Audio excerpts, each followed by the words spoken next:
So the Cynon Youth Forum are a group of young people from the Cynon Valley who inspire to make change in their local area.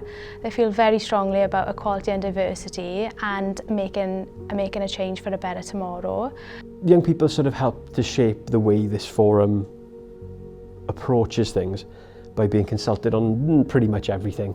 It's a place where they can get their voices heard, where young people can come and talk about the things that matter to them and make those changes.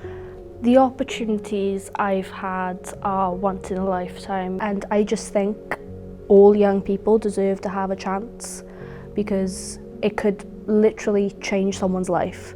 It's definitely changed mine. I think that the biggest impact that the forum has had on the young people is definitely increasing their confidence and their self-esteem. I barely remember what it was like before the forum.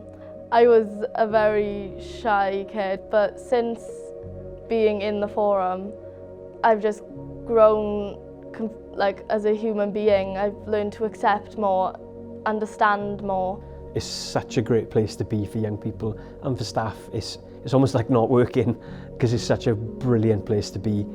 The young people that come here are just phenomenal.